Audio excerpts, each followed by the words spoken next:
Спадар Александр, ну вось давайте ад этой селектарнай нарады пачнем. Мы ўжо тут больш-менш аўдыторыі гледачам пазначылі, што мы бачылі важнага ў гэтых сённяшніх заявах. А што вам штосьці кінулася ў вочы, ці нічога адметнага, усё тое ж, што і было апошнія колькі 32 гады?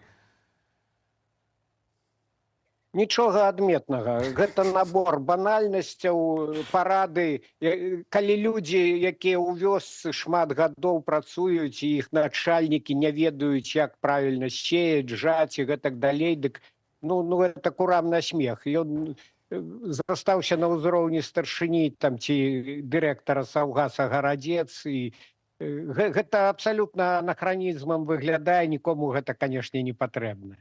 Але вішенька на торце, гэта, канешне, ягоны загад у войска аддаваць тых, хто кепска працуе на ўборачнай. А вось можна пра гэты загад, так? Бо я дапускаю, шмат людзей захвалявалася, што цяпер трэба будзе добра працаваць, каб не трапіць у войска. Наколькі гэта рэалістычная пагроза, на вашу думку? Я думаю, што гэта проста раздражненне выплюхнуў Лукашенко. Я вось прааналізаваў. Глядзіце, ён, па-першае, згадаў мяжу з Украінай. Кажа, там камары, мошкі, там цяжка, там наш спецназ сядзіць у лесе. І вось іх туды, гэтых нядбайных працаўнікоў, кінуць. Прабачце, якая падмога будзе для спецназу, калі туды купку нейкіх вясковых алкаголікаў пашлюць? Яны там толькі заменішчам будуць. Гэта па-першае. Па-другое, ён сказаў, і чыноўнікаў таксама нядбайных трэба ў войска адпраўляць. Я ўяўляю гэтых таўстапузых ваякаў, яны там моцна наваююць. І потым, калі ўжо на тое, дык няма і адпаведнага закону, яны ўжо людзі непрызыўнога ўзросту. Хіба што на зборы можна забраць, але ж гэта таксама паводле пэўных вайсковых спецыяльнасцяў набіраюць, а не проста вось кепска працуеш, ідзі на зборы. Таму я думаю, што гэта, ведаеце, вось як дзецям непаслухмяным кажуць, што не будзеш слухацца, аддам цябе дзеду Бабаю. З таго ж самага разраду гэтыя страшылкі Лукашэнкавы. Спадар Александр, разам з тым, сёння Лукашенко закрануў пытанне заробкаў і балючае пытанне прыезду узбекскіх мігрантаў, заявіў пра тое, што калі узбекам тут не падабаюцца заробкі, то за такім даўгім рублём трэба ехаць у Расею, там усё нашмат лепшае, то фактычна прызнаў, што Беларусь гэта не краіна мары для замежнікаў, так атрымоўваецца. Так, гэта ўжо другі аблом ва ўладаў, другі такі эпік фейл. Мы ж памятаем гэту леташнюю гісторыю з нібыта 150 тысячамі пакістанцаў, якія кінуцца сюды на заробкі. Але у пакістанцаў ёсць выбар, іх могуць там і тыя ж арабскія шэйхі запрашаць і там болей плаціць.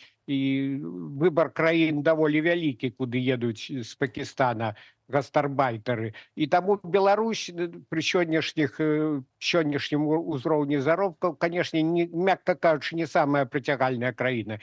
І нават для узбекаў таксама. Вось сюрпрыз непрыемны для беларускага кіраўніцтва. Думалі, што узбекі, ведаеце, паколькі рэжым там таксама жорсткі, аўтарытарны, то думалі, прыедуць такія забітыя рабы проста.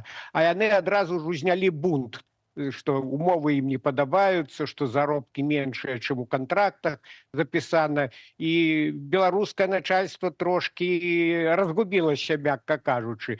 І Лукашенко, там, як вядома, гэтым людзям канкрэтна у нейкай там гаспадарцы павысілі з 500 до 700 долараў заробак, нібыта. Але ж гэта лакальнае рашэнне, а ў маштабах усёй краіны мы ж ведаем, што і 500 долараў не кожны селянін, не кожны калгаснік у Беларусі зарабляе. Таму нейкія сапраўды узбекам звыш камфортныя ў плане заробкаў умовы беларускае кіраўніцтва стварыць не можа. І Лукашенко фактычна распісваецца ў сваім бяссіллі ў гэтым пытанні. Ён фактычна прызнае, што Беларусь адстае ад суседніх краін, ад развітых краін усё болей і болей па ўзроўню жыцця насельніцтва. Спадар Александр, ну сёння Александр Лукашенко, не толькі Лукашенко, уласна, пагражаў, ну і як у лепшыя, ну так эмацыйна, як у лепшыя свае праймавыя, кажуць, часы ў 90-х, калі праводзіў гэтыя селектарныя нарады. Вось, сёння прыгадаўся, так, малады Лукашенко з 90-х, гледзячы на гэта. Але таксама і следчы камітэт. І болей таго, нават ужо кажа, што нібыта ёсць першая крымінальная справа за пасты вось у гэтых новых сацыяльных сетках, якія цяпер выклікаюць вялікую цікавасць сярод беларусаў, гэта Трэц і Тык-Ток. Ну, нібыта ўжо не першы раз улады пагражаюць, так, караць за актыўнасці ў гэтых сетках, але вось гэта супала з сённяшнімі гэтымі заклікамі Лукашенка. Гэта звязваецца неяк в одну гісторыю, што цяпер акурат улады такім чынам зноў наганяюць гэты страх, зноў эту мабілізацыю, колькі можна ўжо гэтага. Ці да нечага рыхтуюцца, ці все-таки гэта такая бюрократычная паслядоўнасць звычайная ў дадзеным выпадку следчага камітэта? Я бы все ж таки не связывал жорстка гэтыя два сюжеты, хотя тут просится выснова, что вось Украина, там у Лукашенко рыхтуецца до войны. Насамрэч ён гэтай войны не хоча, але іншае пытанне, што не выпадкова гэта тэма украінская сёння прагучала у ягоных гэтых тырадах, таму што яго украінскі сюжет, украінская тэма вельмі напружвае. З аднаго боку украінцы адчулі сваю моц і пагражаюць дронамі, пагражаюць ударамі. З іншага боку Пуцін, відаць, яго прыціскае. Лукашенко вельмі баіцца, што краіна можа быць уцягнута ўсё ж такі ў гэту калатнечу, у гэты крывавы вір. Так што вось гэта ягоная такая занепакоенасць выявілася у ягоных фразах. А што тычыцца следчага камітэту, я думаю, хутчэй гэта трэба звязваць усё ж такі з тым, што сілавікі і ўлады ўвогуле для сябе зрабілі высновы з 2020 года, таму што тады сацыяльныя сеткі, той же Тэлеграм, яны сталі такім магутным сродкам мабілізацыі, палітычнай мабілізацыі мас, каардынацыі дзеянняў, самаарганізацыі. І вось гэта засечка ў мазгах людзей у пагонах, у мозгах сілавікоў застаецца. Ну і калі канкрэтна разважаць, чаму ўзяліся менавіта за гэтыя дзве сеткі, за Трэц і за Тік-Ток, тут маё тлумачэнне такое. Тік-Ток, як паказвае статыстыка, як паказваюць падлікі, на сёння самая папулярная сетка ў Беларусі, болей за 7,5 мільёнаў карыстальнікаў. У Трэц меней, але гэта такая сетка інтэлектуальная, там болей палітычна контенту, там эксперты выступаюць, там ідуць дыскусіі.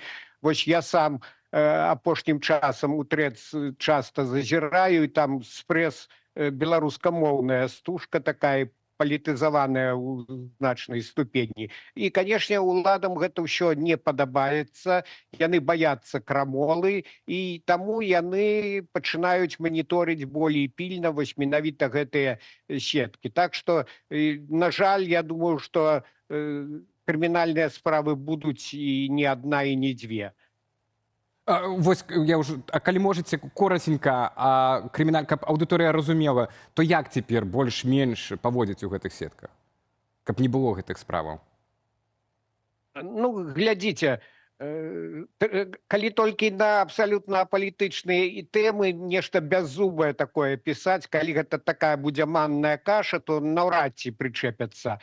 А так, вось выступаў учора, здаецца, на тэлеканале СТВ прадстаўнік следчага камітэта, і першая, значыць, вось, што прагучала, гэта распальванне, маўляў, сацыяльнай варажнечы адбываецца. І гэта, паводле гэтага артыкулу найперш вось пераслед вядзецца крымінальны. Ну, а ў Беларусі, як вядома, асабліва пасля 2020 года пад гэту фармулёўку падганяюць фактычна любую вострую крытыку ўлады. Дастаткова нагадаць, што Сергей Ціхановскі у свой час, яму далі 18 гадоў, там па 4 артыкулах, і адзін з іх быў вось гэты 130 артыкул распальвання сацыяльнай варажнечы. Ці памятаеце, вось была так званая справа аналітыкаў Ціхановскай. Там увогуле палітолагі, навуковыя супрацоўнікі ніякія не рэвалюцыянеры, а іх таксама за распальванне сацыяльнай варажнечы асудзілі на вялікія тэрміны. Таму